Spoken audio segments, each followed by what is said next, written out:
Hello everyone, आज हम BSc second year math paper second का मेजर माइनर इलेक्टिव है जो आपका उसका यूनिट सेकेंड चैप्टर 4 का एक एग्जाम्पल देखने वाले हैं जो कि बहुत इंपॉर्टेंट है और 2-3 साल पेपर में पूछा भी गया है, तो इसके पूछने के जो चांसेस हैं वो थोड़ी सी ज़्यादा है। तो वो है हमारे पास कॉसी समाकलन परीक्षण से दर्शाइए कि श्रेणी 1/2 1/1.2 plus 1/2.3 plus 1/3.4 plus so on 1/n+1 अभिसारी है या अपसारी है। तो एक यहाँ पे हमें जो एक कंडीशन दी गई है कि कौसी समाकलन परीक्षण उसके लिए ही सत्य होगा जो एक दिष्ट हासमान हो। अब हम जान लेते हैं एक दिष्ट हासमान किसे कहते हैं। एक दिष्ट हासमान,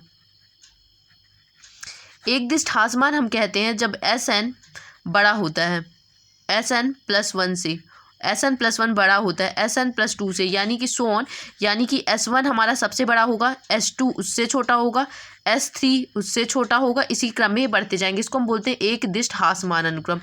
इसके बाद आते हैं हम अभिसारी व अपसारी किसे कहते हैं। तो अभिसारी कहते हैं हम उसे, अभिसारी जब P > 1 आएगा या फिर एक निश्चित मान आएगा, अगर एक निश्चित मान आ रहा है तो उसे हम अभिसारी बोलते हैं। ये पी सीरीज के लिए, सॉरी, पी सीरीज में ऐसा होता है कि पी जब > होता है 1 के लिए तब वो अभिसारी होता है, और पी < और इक्वल होता है तो वो अपसारी होता है। अब हम देखते हैं एक दिष्ट हासमान अनुक्रम के लिए। तो पहले हम इसको चेक करेंगे कि ये जो सीरीज हमें दी गई है ये एक दिष्ट हासमान है या नहीं है। तो चलिए हम यहाँ से अपना स्टार्ट करते हैं सॉल्व करना। तो इसे सॉल्व करने के लिए 1/1.2 बड़ा होगा 1.2 × 3 से, ये से बड़ा होगा 1.3 × 4 से, प्लस सो ऑन,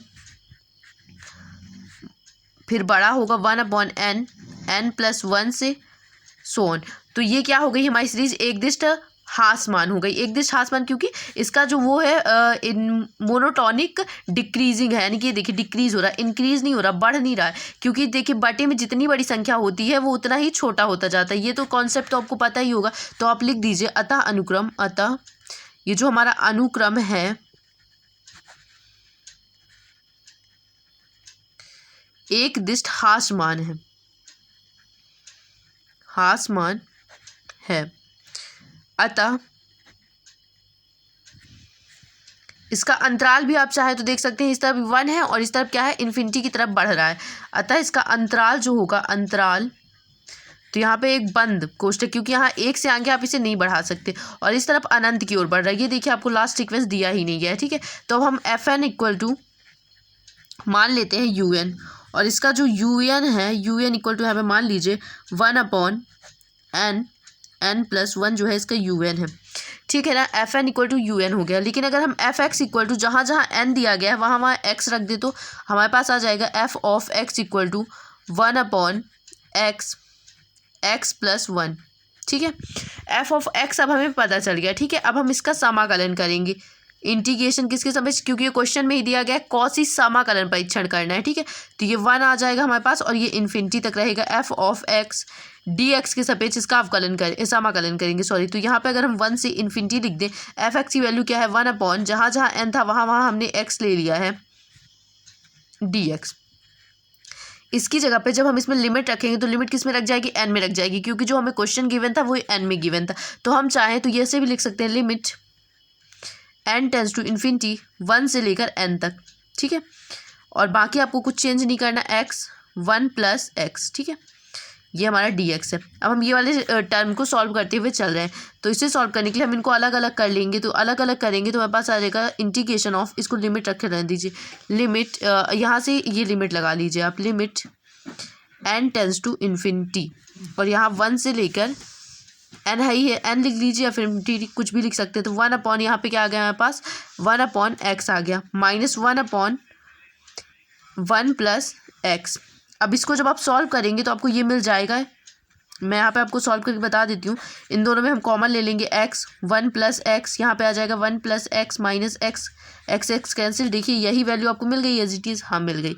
तो अब आपको ये तो कन्फर्म है कि ये वैल्यू हमें यहाँ पे मिल जाएगी। अब आपको क्या करना है, इसका समाकलन करेंगे तो आपके पास आएगा लिमिट, यहाँ पे n आएगा, sorry, limit n tends to infinity, यहाँ पे हमारे पास आ जाएगा log x minus log 1 plus x, और एक्स का आप अलग से ये 1 प्लस एक्स का समाकलन हमारे पास होता है log 1 plus x, n upon infinity. Upper limit n है और लोअर लिमिट है हमारे पास 1, फिर बाद में हम इन्फिनिटी रखेंगे। पहले n तो आई, ये लिमिट n के सापेक्ष है, x के सापेक्ष नहीं है। तो अब x जहाँ जहाँ पे है हमें वहाँ पे क्या रखना है, limit n tends to infinity. तो log n माइनस log 1, ठीक है, माइनस का log 1 प्लस n, ठीक है। अब यहाँ पे देखिए माइनस करेंगे और यहाँ पे माइनस है तो माइनस माइनस क्या हो जाएगा, यहाँ पे प्लस आ जाएगा। आपको यहाँ पे कोष्टक, ये 1 मिनट में कोष्टक लगा के लिख देती हूँ तो आपको समझ में आ जाएगा। माइनस का log 1 प्लस 1 क्या हो जाएगा, हमारे पास 2 हो जाएगा, ठीक है।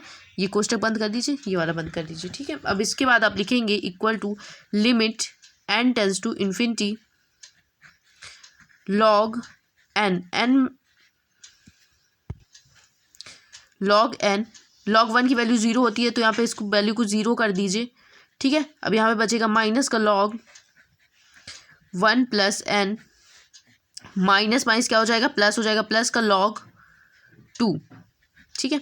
अब यहाँ पे से आपको एक चीज़ पता होनी चाहिए कि log a minus b equal to क्या होता है, तो यहाँ पे लिख दीजिए चूँकि log a minus log b equal to होता है हमारे पास log, सॉरी यहाँ पे लिख दीजिए बराबर में log a अपॉन बी, ठीक है।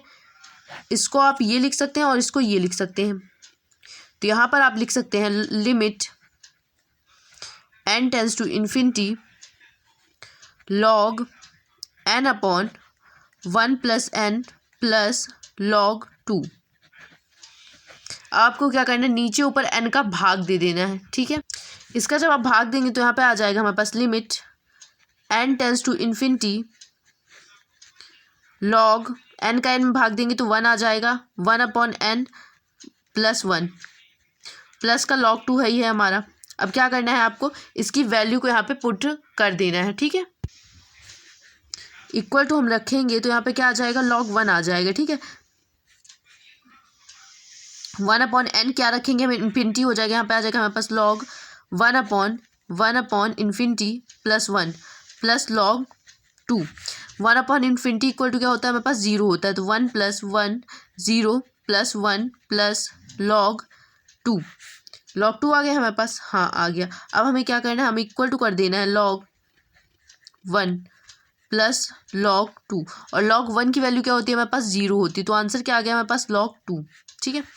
तो log 2 जब हमारा आंसर आ गया, चाहे तो आप लिख दीजिए प्लस 0 इक्वल टू क्या आ जाएगा हमारे पास log 2। अब log 2 क्या होता है, एक निश्चित मान है, क्या है, एक निश्चित मान है, अतः कौशी के समीकरण परीक्षण से क्या होगा, अभिसारी होगा, अभिसारी होगा। अगर आपको कहीं पर भी नहीं समझ में आया तो आप मुझे कमेंट करके पूछ सकते हैं।